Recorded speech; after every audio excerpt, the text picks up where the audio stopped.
Comenzaremos ahora a explicar un aspecto complementario a la presentación ya realizada de la primera y la segunda revolución industrial. Estos aspectos podríamos llamarlos aspectos complementarios. Son aquellos que tienen que ver con la época del imperialismo y el colonialismo y algunas consideraciones sobre la llamada Inglaterra victoriana. Ambos temas, estrechamente relacionados, son parte importante para entender mejor la proyección, la influencia, la consecuencia pues, que trae en el ámbito político, científico, cultural, literario incluso, en todos los aspectos pues, de la vida europea y mundial del siglo XIX y comienzos del siglo XX. Estos materiales que ya están indicados pues, como dos presentaciones distintas en el conjunto pues, de materiales de apoyo para la asignatura, van a servirnos ahora pues, para un poco reforzar pues, lo que ya habíamos explicado sobre la primera y la segunda revolución industrial. Vamos a referirnos en primer lugar a lo de la llamada época del imperialismo y el colonialismo. El imperialismo es un proceso que el colonialismo también es otro proceso estrechamente relacionados entre ambos. No puede entenderse el imperialismo sin el colonialismo, sobre todo pues si lo estudiamos y lo intentamos comprender, cómo este fenómeno se transforma, aparece en el siglo XIX y comienzo del siglo XX. Las naciones desde la más remota antigüedad habían conocido lo que se llamaban los imperios. Desde la más remota antigüedad en Egipto, en Asiria, en Persia, en Roma, en muchas sociedades de la antigüedad pues existió eso que se llamaban los imperios. La dominación imperial, que era básicamente una dominación político-militar directa, pues en algunos casos, que le permitía pues esos vastos imperios territoriales no solamente dominarlos políticamente, sino también explotarlos, sometiéndolos pues al vasallaje, a la explotación, al pago de tributos, como por ejemplo fue el caso más conocido pues del Imperio Romano. Ya en tiempos más recientes, pues cuando desarrollan los imperios europeos como el Imperio Austríaco o el Imperio Francés, pues van a ser el Imperio Ruso también, es muy importante recordarlo. Esos imperios pues van a ser básicamente imperios territoriales, es decir, el mismo territorio europeo pues lo sometían pues al control político de un emperador, más conocido pues el Imperio Napoleónico, por ejemplo. Pero el imperialismo como fenómeno económico contemporáneo es algo distinto, es algo que va más allá de la simple establecimiento de un imperio. Ahora vamos a ver que es básicamente la dominación económica, la explotación colonial de grandes extensiones de espacios hasta ese momento muy poco explotados, muy poco aprovechados, como era por ejemplo el continente africano, ¿no? El continente africano fue repartido fundamentalmente entre dos grandes potencias coloniales. Una fue Inglaterra en primer lugar, porque se tomó pues casi la mitad o más de la mitad del territorio africano. El otro gran imperio colonial va a ser el francés. Junto con esas dos grandes potencias colonialistas en el siglo XIX, van a seguir coexistiendo con ellos otras potencias coloniales, como el caso del Reino de Bélgica, que va a tener pues el llamado Congo belga, o el caso pues de Italia y Alemania, que una vez que se organizan como estados nacionales en la última parte pues del siglo XIX, también van a tener su cuota pues de territorios coloniales en África. El caso de Alemania, por ejemplo, va a tener Togo, Camerún, Namibia, África Oriental y algunos territorios también más allá de África, en el Océano Pacífico, algunas islas del Océano Pacífico. Incluso van a tener un territorio arrendado en China, los alemanes. Todo ese pequeño imperio colonial alemán, por cierto, lo van a perder cuando ocurre pues la Primera Guerra Mundial, y las potencias vencedoras, pues como parte del castigo aplicado pues a los vencidos, le quita ese pequeño imperio colonial. En el caso de Italia también va a tener una fracción de colonias en el África Oriental, en lo que era Somalia, Eritrea, y en el norte de África en lo que se llamaba Libia.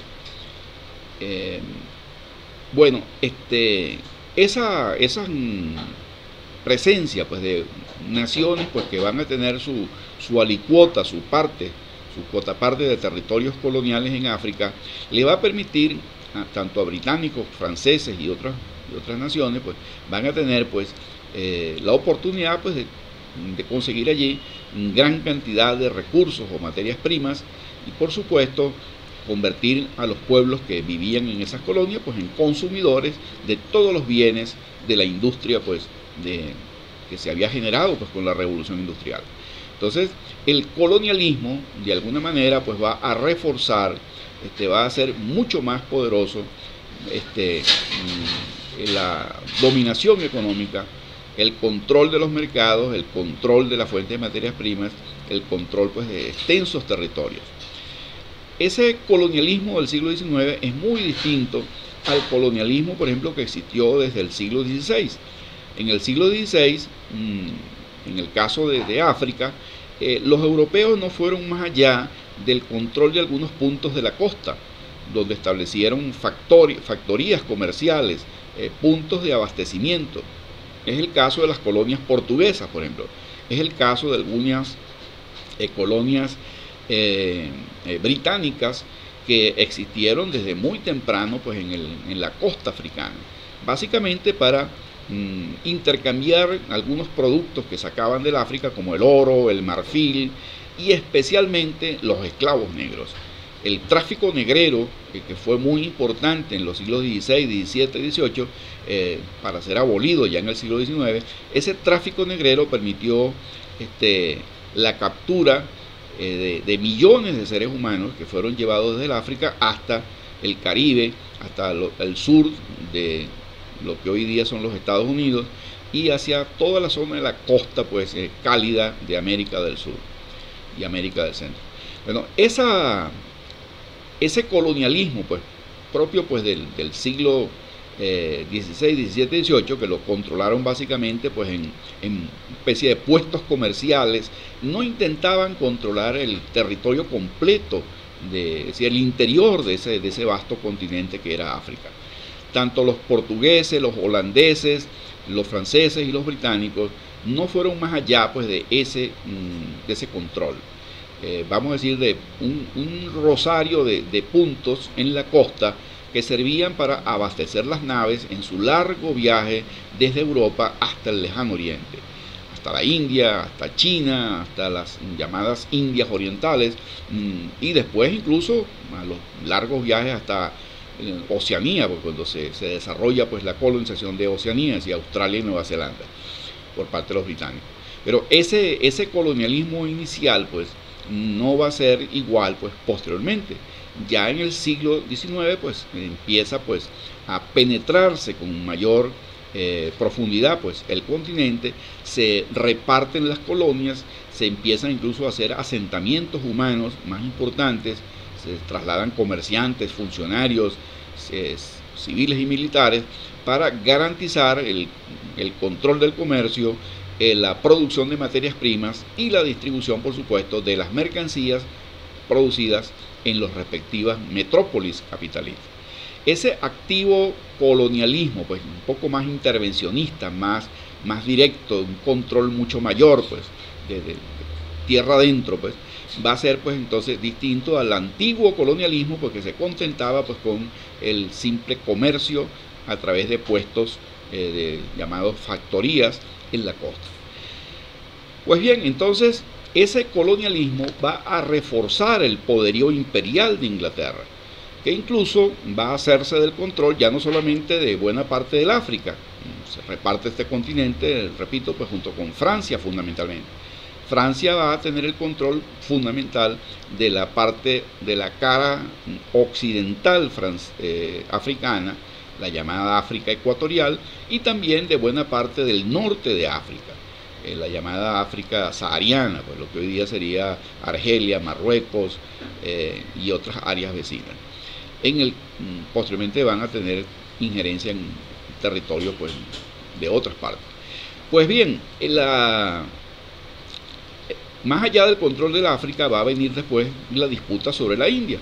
Los británicos terminan echando a los franceses de la India y quedándose con toda la India, a excepción de una pequeña porción de un puesto comercial que le respetaron a Portugal, que habían sido uno de los pioneros en el comercio con la India. El control de Inglaterra sobre la India va a ser básicamente un control indirecto al principio. Es decir, ellos no van a tratar de ocupar ellos el territorio, de controlar directamente con un ejército británico, con un ejército de funcionarios, sino que se van a contentar simplemente con establecer una explotación del territorio a través de una compañía. Una compañía que, por cierto, va a operar hasta 1856-57. Esa compañía se va a llamar la Compañía de las Indias Orientales. Esa compañía operaba en la India, por supuesto, en beneficio de Inglaterra. La sede de esa compañía era, por supuesto, Inglaterra, Londres, pues, y todos los beneficios que generaba esa compañía eran beneficios para Inglaterra. Pero Inglaterra como Estado, pues, no quiso involucrarse directamente en la administración, pues, de la India, sino que le delegó esa cuestión a una compañía comercial. Incluso esa compañía tenía acuerdos con los jefes locales, con los llamados reyesuelos, marajás, con príncipes, pequeños jefes, pues, que controlaban algunos territorios de la India y estaban al servicio, pues, de esta compañía.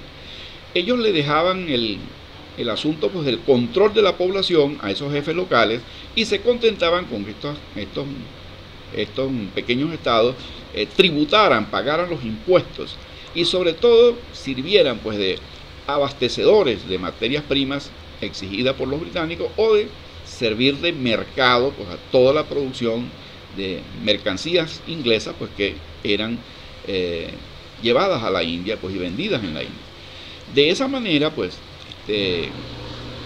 la compañía, pues, manejaba la situación de manera muy eficiente. Pero claro, eso va a venir un problema que va a tener que ver con una insurrección que va a ocurrir hacia 1857. La compañía operaba a través de una especie de ejército privado, de mercenarios, les llamaban los cipayos. Esos cipayos estaban armados, entrenados y comandados por oficiales británicos, pero la tropa en sí, pues, no era británica, eran nativos, pues, de una tribu llamada los cipayos. Esos mercenarios, por una razón un tanto complicada de resumir en pocas palabras, se rebelaron contra la compañía y contra la dominación británica, por un problema básicamente religioso. A ellos le trataron de imponer el uso de un nuevo armamento mucho más moderno, sobre todo el uso de un cartucho especial que hacía más eficiente el uso del tipo de fusil que había en esa época. Ese cartucho estaba recubierto de una especie de papel aceitoso y se regó el rumor de que ese aceite era manteca de cerdo o era manteca de ganado. En ambos casos eso era terrible que tuviera ese tipo de grasa, porque si era grasa de cerdo, pues los musulmanes se indignaban, aquellos que eran musulmanes, y los que creyeron, pues, que era manteca de ganado vacuno, pues por supuesto, y para los hindúes el ganado vacuno es algo sagrado, pues algo intocable, ¿no? algo inadmisible, pues, de que sus labios tocaran ese cartucho. El problema era que cuando se iba a armar o a usar con el arma con ese cartucho, había que morder el cartucho con los dientes, y eso significaba, pues, de alguna manera tocar, pues, esa pecaminosa grasa. Ese simple motivo, pues, aparentemente tonto, produjo, pues, una rebelión. La rebelión, a pesar de que le insistieron los británicos que no era grasa de vaca ni era grasa de cerdo, pues le decían que no, que era de grasa de cordero. Ellos no creyeron el asunto y se negaban a usar y a obedecer, a usar las armas esas y a obedecer a sus oficiales. Se rebelaron, eso produjo una terrible matanza, esa rebelión, y a consecuencia de esa guerra, pues los ingleses tuvieron que traer un ejército grande y tomar a la ciudad de Delhi, pues, a cañonazos, y matar a decenas de miles de rebeldes, y tuvieron que desbandar ese ejército de cipayos, y al final, pues, tuvieron entonces que imponer el control directo. Pues la corona británica, pues, empezó a partir de 1858, pues, el control directo, lo que se va a llamar el Raj británico, es decir, el control ya por la corona británica. Esa situación, pues, va a llevar entonces a que la reina Victoria, que ya venía gobernando, pues, desde 1837 y que gobernó hasta 1901, la reina Victoria, la poderosísima reina Victoria, que le va a dar su nombre, pues, a la época victoriana, la reina Victoria va entonces a ser coronada como emperatriz de la India. A partir de 1877 se le va a agregar, pues, esa parafernalia real, pues, de llamarla emperatriz de la India, y va a tener un virrey en presencia, pues, allí en la propia capital de la India, en Delhi, que luego se va a llamar Nueva Delhi. Bueno, ese virrey, pues, va a gobernar hasta que la India, después de la Segunda Guerra Mundial, logra su independencia. El último virrey británico tuvo que entregarle el poder, pues, a los que, bajo la dirección de el Mahatma Gandhi, pues, derrotaron finalmente la dominación británica en la India. Pues bien, ese conflicto con la India, ese conflicto por el reparto del África con los franceses y otras potencias que en más de una oportunidad tuvieron a punto de irse a las armas, y los conflictos que va a haber por el control sobre el imperio chino y otros territorios del mundo, pues, van a ser bastante difícil a veces la coexistencia pacífica de estos imperios. No crean que siempre estuvieron en paz. Casi siempre buscaban algún arreglo por la vía diplomática y se repartían los territorios. Pero muchas veces, pues, era el poderío británico, el gran poder económico del capitalismo británico y el aparato, pues, militar británico, el que se impuso, sobre todo el poderío naval británico, que era, como decía Inglaterra, era la reina de los mares, pues. Esa dominación, pues, del mundo por parte de la Inglaterra victoriana, pues, va a llevar incluso, pues, a un conflicto muy grave en China. En China se van a dar dos incidentes también interesantes. En 34-47 y 1856-1860. La primera guerra del opio fue 1839-42, 1856-1860. Esas llamadas guerras del opio, que son, pues, a mediados, pues, del siglo XIX, esas guerras del opio fueron enfrentamientos graves entre el Imperio Británico, entre esa Inglaterra victoriana, pues, y el nominalmente soberano Imperio Chino. China era un país, pues, gobernado por un emperador, y ya era una nación en decadencia, pero hay que aceptar, pues, que China era un país muy antiguo, era un imperio milenario, pues, una cultura importantísima, con un amplio desarrollo cultural, pues. China era todo un gigante territorial, no solamente en términos, pues, que dominaba, pues, un vasto espacio geográfico, sino que además China tenía una proyección cultural mucho más allá de la China tradicional, pues, hacia Corea, hacia Japón, hacia el Asia sudoriental, lo que hoy día es la llamada Indochina. Es decir, China era un gran espacio incluso religioso, pues la influencia del budismo chino y de otras religiones pues relacionadas con el budismo, van a ser de China pues el epicentro pues de un fenómeno muy importante desde el punto de vista cultural y político.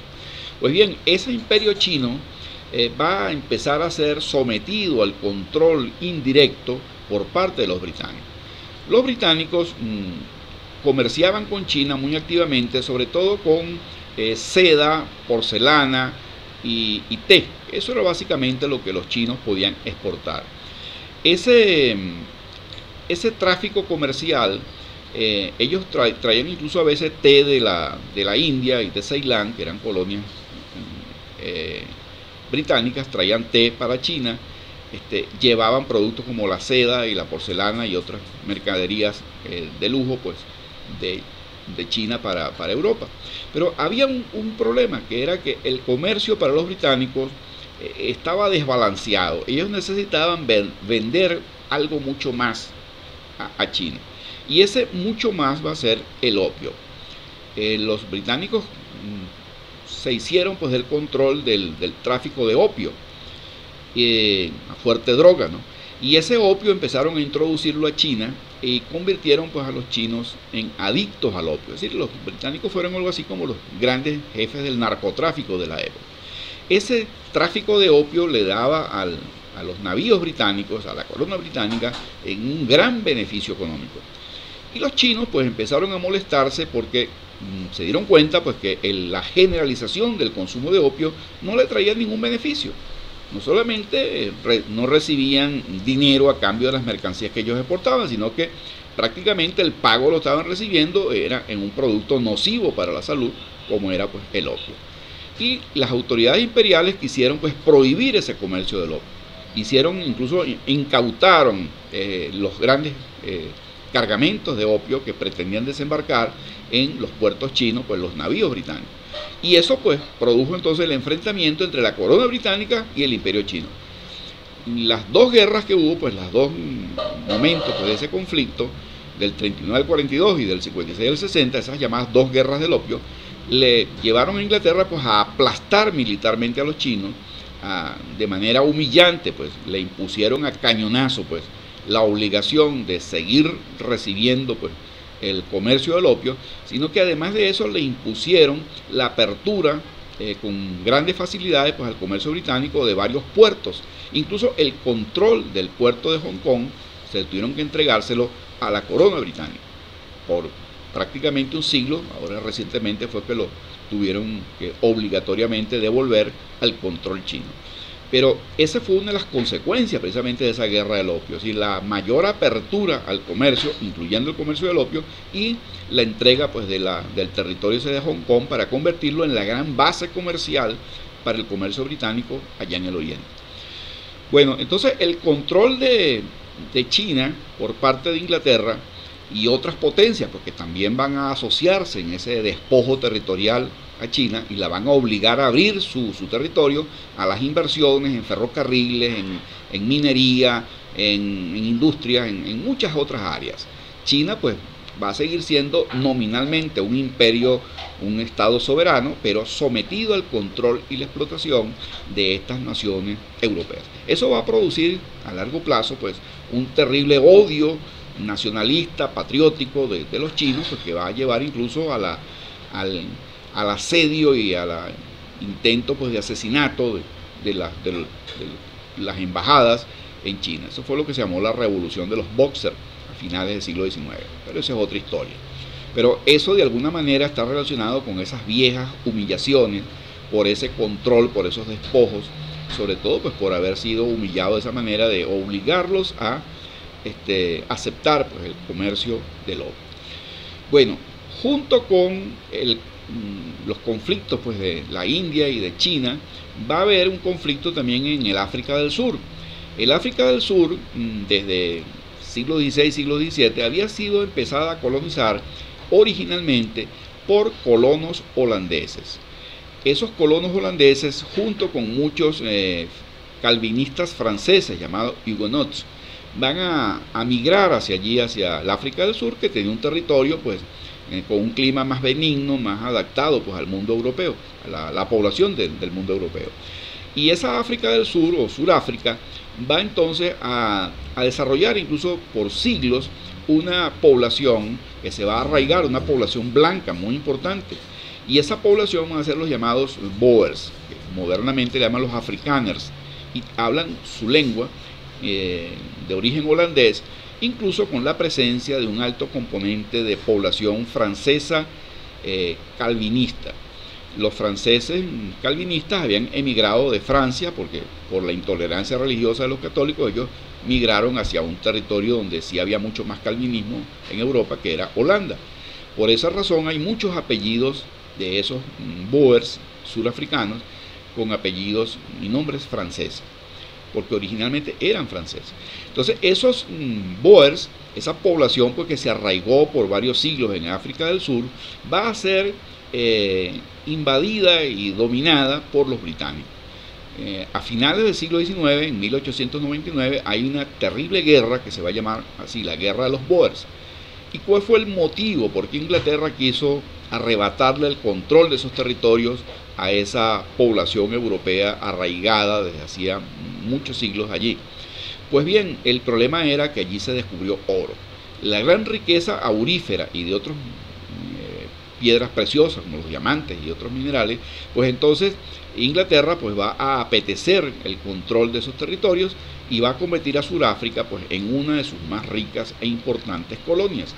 Además que por su ubicación geográfica era el territorio pues ideal porque era el extremo sur pues, de África para establecer el control del comercio mundial.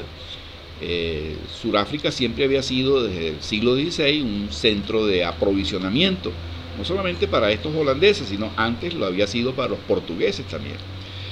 Pues bien, esa situación pues, nos lleva a resumir pues, que Inglaterra, la llamada Inglaterra victoriana, pues se convierte en una potencia de alcance mundial, que va a competir y va a imponer su hegemonía en el mundo. No solamente porque va a tener el mayor desarrollo tecnológico y la mayor expansión económica gracias a la primera y la segunda revolución industrial, sino porque tenía una voluntad de dominación. Y esa voluntad de dominación pues se simbolizaba en lo que se va a llamar la Inglaterra victoriana.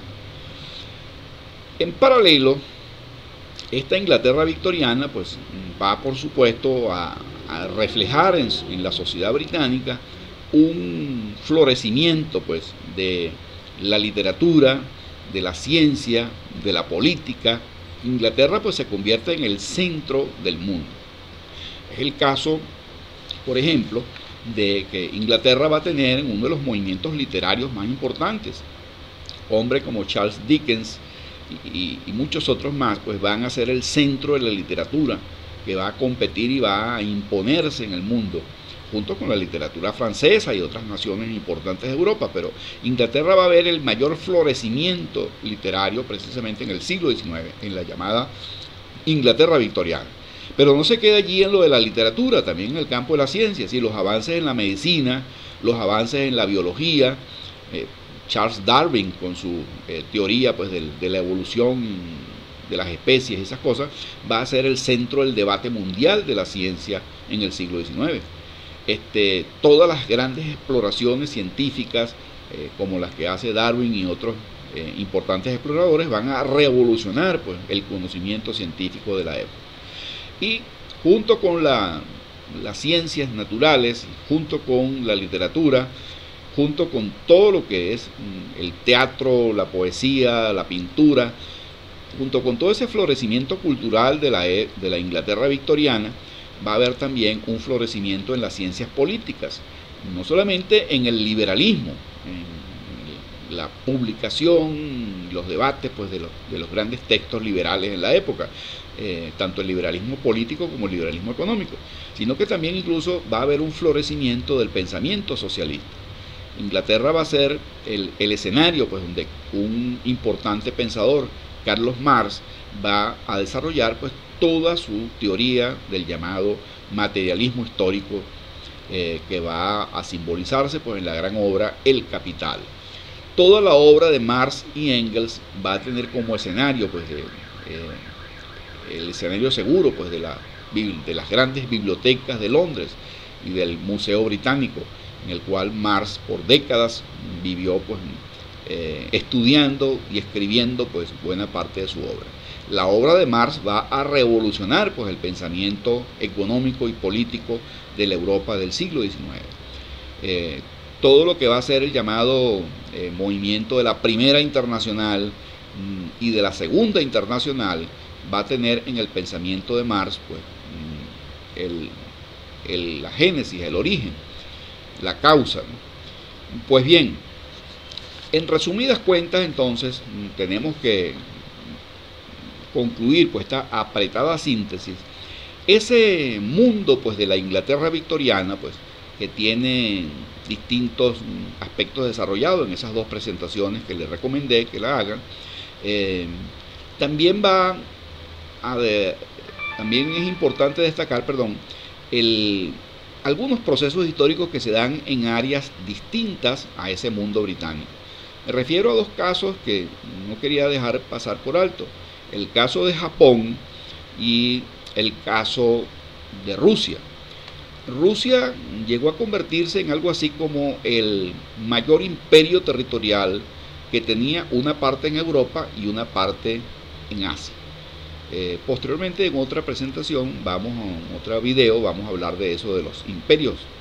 El imperio ruso va a tener un importante crecimiento capitalista y va a desarrollar territorio desde la Rusia europea hasta el extremo oriental en el Océano Pacífico. Y ese imperio ruso incluso va a chocar pues, con China, va a chocar con los intereses del imperio turco, va a chocar con los intereses del imperio británico y va a chocar también con el imperio japonés. Incluso va a haber una guerra ruso-japonesa, pues, comenzando el siglo XX, muy importante. Pues bien, ese imperio ruso no va a necesitar un sistema colonial como por ejemplo el que tuvieron los británicos o los franceses. Rusia simplemente expandió todos sus territorios hacia Europa y hacia el Asia. Hacia Europa tenía control de los territorios de lo que hoy día es Ucrania, los territorios del Cáucaso, los territorios en la zona del Mar Báltico, de los países bálticos, y eso que se va a llamar después Bielorrusia o la Rusia europea. Hacia el continente asiático va a conquistar el inmenso espacio siberiano y por supuesto va a llegar hasta las riberas pues, del océano glacial ártico en el norte, y hacia el este pues va a tener pues la expansión hasta el océano Pacífico, y allí va a chocar pues con Japón. Por eso va a chocar con Japón y va a chocar con China. Bueno, Japón era un reino, un imperio muy especial. Japón, los europeos lo conocían y entraron en contacto pues, con Japón desde el siglo XVI, cuando los primeros navegantes portugueses llegaron a sus costas. Incluso navegantes españoles que enviaron misioneros allí con la intención pues, de convertir a los japoneses en cristianos. No tuvieron mucho éxito en ese sentido. La cristianización de Japón fue muy temprana, pues ya desde el siglo XVI los jesuitas y los franciscanos y otras órdenes religiosas envían misioneros a Japón y a otros lugares de Asia. Recordemos que España tenía una importante colonia en las llamadas Islas Filipinas, que más adelante las perdió en 1898, una guerra con los Estados Unidos que se las arrebató y se las quitó. Durante varios siglos las Filipinas fueron la base del comercio español con el Oriente, muy activo entre México, entre la costa pacífica de México y las Filipinas. Ese era el comercio de productos orientales. Por esa razón los españoles conocían y intentaron penetrar pues, en Japón.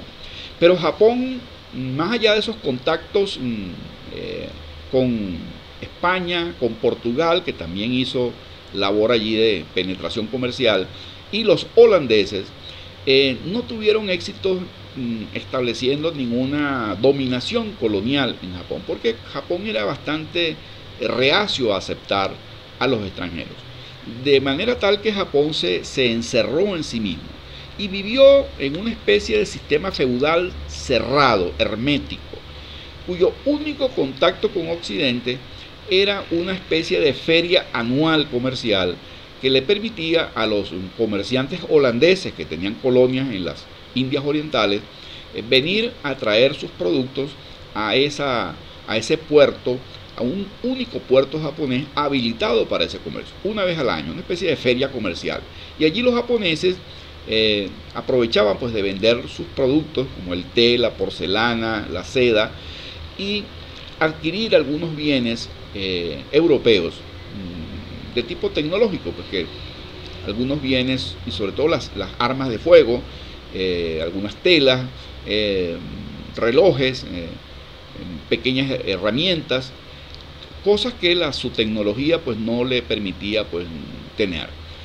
Pues bien, esa relación va a durar hasta 1854, en que finalmente los Estados Unidos llegan con una flotilla al puerto de Yokohama de Japón y le imponen a la fuerza a Japón en 1854 que abra las puertas del país al comercio con los Estados Unidos.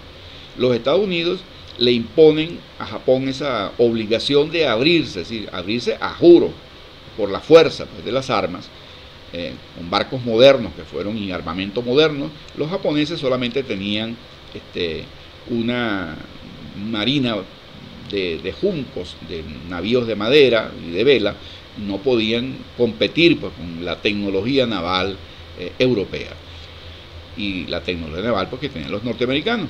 Pues Japón se vio obligado a firmar un tratado para aceptar pues, esa apertura al mundo exterior.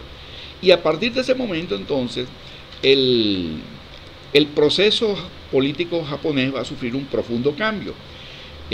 Un país feudal, un país separado pues, en señoríos feudales, va a empezar el proceso de unificación bajo la autoridad del emperador.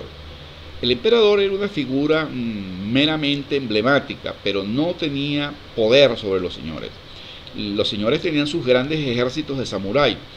Entonces, el shogun, el jefe militar que tenía el emperador, le impuso su control a los señores feudales.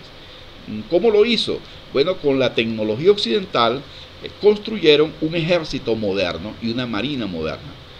Y en medio siglo, Japón logró unificarse como un imperio moderno, con una marina de guerra moderna, con un ejército al estilo europeo, entrenado con oficiales profesionales que contrataron pues, de los Estados Unidos y de Europa.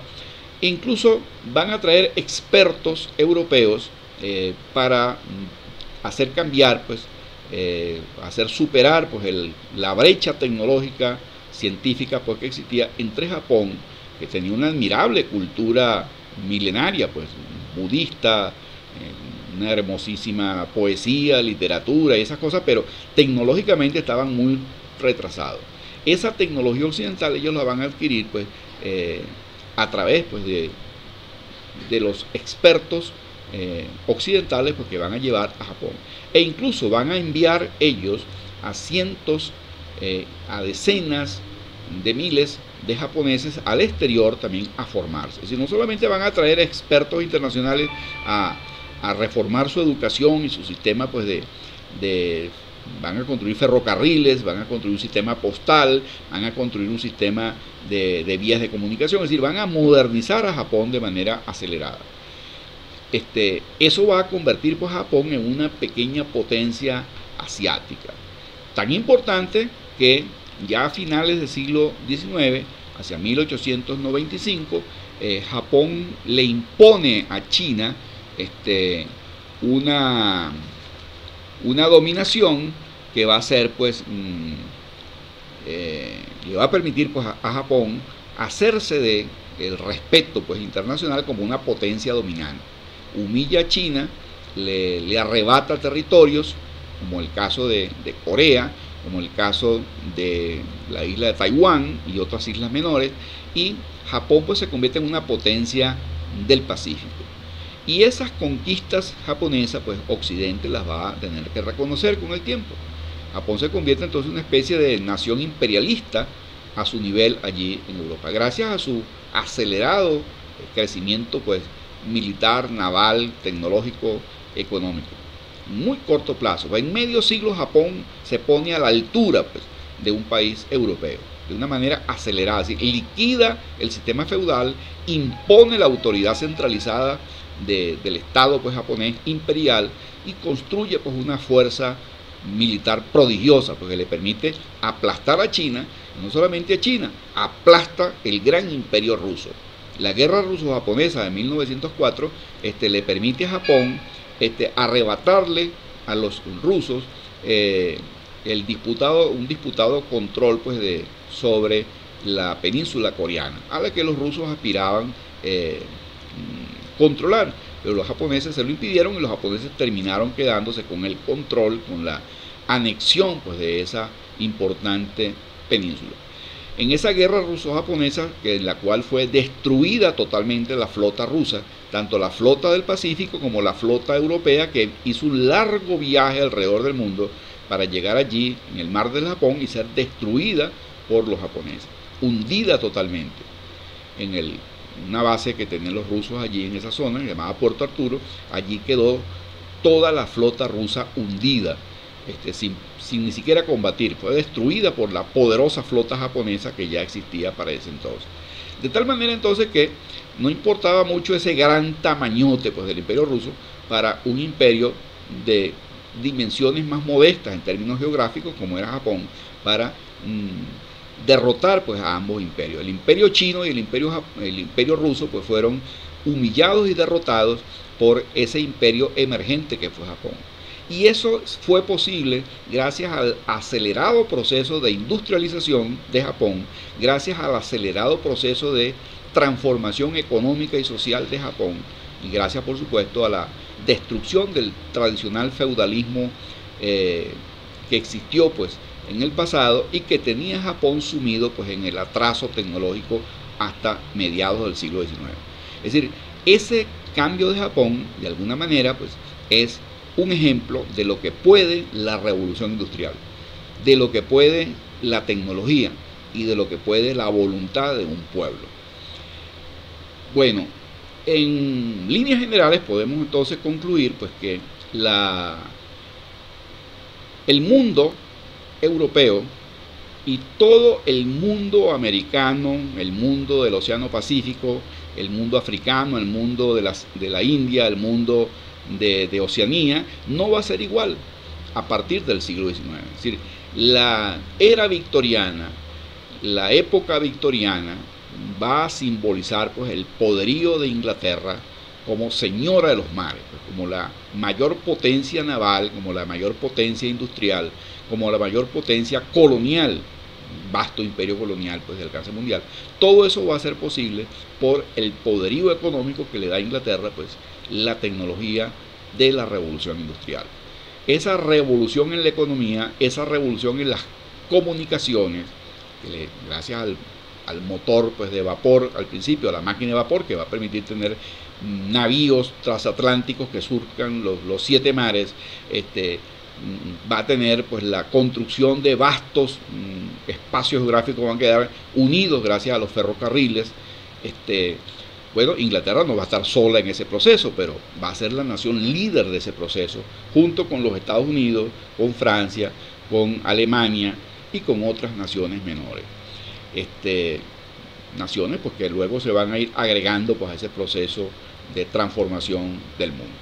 Desafortunadamente, América Latina y por supuesto más que nunca pues Venezuela quedó un poco pues al margen de ese proceso. Va a quedar pues como un área sometida pues a ese vasallaje económico, a esa explotación económica pues, por parte de estas naciones poderosas que simplemente nos van a convertir en proveedores de aquellas materias primas que a ellos les interesaran. En el caso de Venezuela al principio fueron simplemente exportadores de café, cacao, cueros de res, añil, hasta que fue necesario el añil y no lo sustituyeron por un producto sintético los alemanes. Y por supuesto luego, cuando desaparece pues ya esta economía agraria, pues vamos a ser simplemente exportadores de asfalto y luego exportadores de petróleo para suplir las necesidades de esa nueva revolución industrial que requería ese nuevo combustible. Las naciones más aventajadas pues en ese proceso de cambio pues van a ser las naciones europeas, encabezadas por Inglaterra y Alemania y Francia, y luego en el caso de América pues por los Estados Unidos.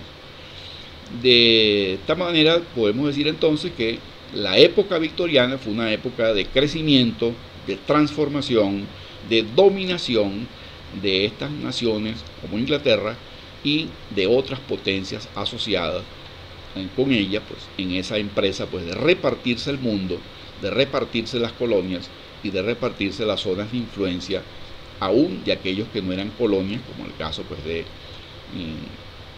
la China u otros territorios nominalmente libres como eran los países de América Latina. En líneas generales pues la época victoriana fue una época de esplendor, de crecimiento, de poderío británico. Pero ya en el siglo XX las cosas van a cambiar, pues. Inglaterra va a empezar un proceso, si se quiere, pues de decadencia, y su lugar va a ser sustituido en esa hegemonía del mundo por otros rivales. Esas rivalidades entre estas potencias, especialmente con Alemania, pues van a llevar pues a las guerras mundiales.